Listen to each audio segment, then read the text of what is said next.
Welcome back to Cylance TV. I am Matt Stevenson. I am here with the Minister of Reality for Splunk, Matthew Joseff. That's your actual title. Yes, sir. Maybe not official, but it's on my business card. But then it's so, right? I mean, it's who cares what LinkedIn or like HR says? That's what's for real. Splunk's got a lot of fingers and a lot of pies, but you get to do some pretty cool stuff working to dissuade fraud, to eliminate fraud?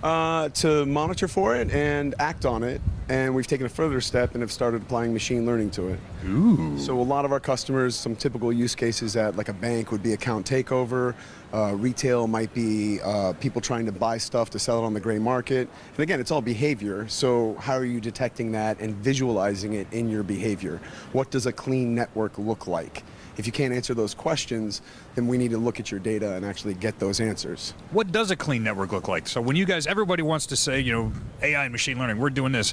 You guys are one of the ones that are actually doing it. How do you find out if it is clean or if it's not being spoofed as being clean?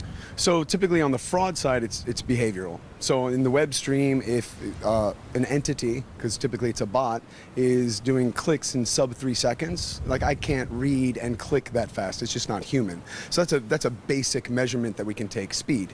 How fast are they going? Are there multiple IP addresses accessing a single account? That could be indicative of muling.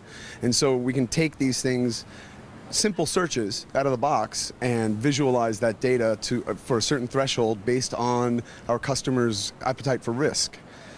Then we take machine learning and apply algorithms to that data to bring out anomalies. So we have a use case where we downloaded doctors' prescription data. It's openly available. You can download it from cms.gov. And this is from 2015. We applied machine learning to it, clustered it just based on that data, and we spotted outliers. Then we Googled the doctor's name, and sure enough, they're showing up on the Department of Justice's website. Ooh, wow. So even getting involved in law enforcement, like businesses trying to have tighter networks. You are solving problems, dealing with criminals, all kinds of stuff. Absolutely, and we're tying it directly to revenue. So we've done workshops where a week after the workshop, the bank has already saved over $1 million in fraud. Oh, wow. Which typically fraud numbers are 2.5 times for the total cost, because you gotta get lawyers involved, there could be loss of reputation. So the LexisNexis estimate is about $2.65 per dollar of loss to fraud. So given as much of different types of things that you're doing individually, that Splunk is doing as a company, anything out there that's just cool, that you're looking at as like, man, I'm glad to be involved in that, or I wish I could be involved in that? Yeah, I think it's with our recent acquisition of Phantom, it's being able to automate these repetitive tasks that are taking up so much time. Ultimately, no one on their deathbed ever regretted not having spent more time at work. The biggest regret we have on our deathbed is not spending time with friends and family. If I'd only made one more spreadsheet, I wouldn't be here. One more log.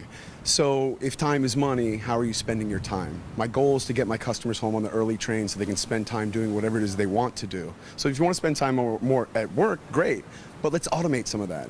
So if we're going to do link analysis in a fraud investigation using spreadsheets, that might take 2 weeks, 2 months. It could take a year. We're reducing that to minutes. So you can automate all of this IP address is trying to send phishing emails. Where else has this IP address been seen in the network? Automate that, package it up, and once you've completed your investigation, you've done your interviews, now you've got a package that you can give to law enforcement. So you and I see each other at a lot of these shows. We go to the big shows, the small shows, and again, with Splunk being so prevalent everywhere, is anybody doing something in it, you know, outside of Splunk, outside of Cylance, that you look at it, don't have to name it by name, but there's just technology like, that's awesome. It may not be ready quite yet, but it's and I dig that. Yeah, there are some technologies that are coming out. I hear AI a lot, and I'm one of those people who shies away from that term right now. But it's seemingly starting to get there. So there's some technologies that are emerging that I would love to just see the data. And then of course quantum. What does quantum data look like on the back end? Once a decision is made, what do quantum logs look like? Wow. That's my next goal. As Minister of Reality. Minister of Reality. What is the cat dead or alive? Just for the record, my cat's name is Schrodinger, so that's kind of a personal hit for me. Great info. If folks out there are looking for more information on all this stuff, on you, on Splunk, where can they go? I'm on Twitter at mjoseff, Joseff, like French fry. Or they can certainly contact their sales rep or sales engineer, and there's an internal process to get my time. I'm usually booked about 2 weeks out. And not just you, how about the Splunksters themselves? Oh, the Splunksters themselves, absolutely. Any questions? We're very much a duocracy. We've got a vibrant community. So there are multiple online channels, literally, on Slack, IRC. We have answers.splunk.com, docs.splunk.com. And then, of course, to engage us, just follow whatever process or whoever contact you have. And we have a lot of complimentary workshops that we do. So we're talking about fraud. We have about a 4-hour workshop that we do looking at customers' data, doing it in real time. All right.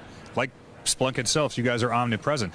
You can find us at threatmatrix.cylance.com. On Twitter, we are at Cylance Inc. and at Cylance Insider. I am at PacMat73. I'm not the minister of anything. I will continue to go and seek these people out.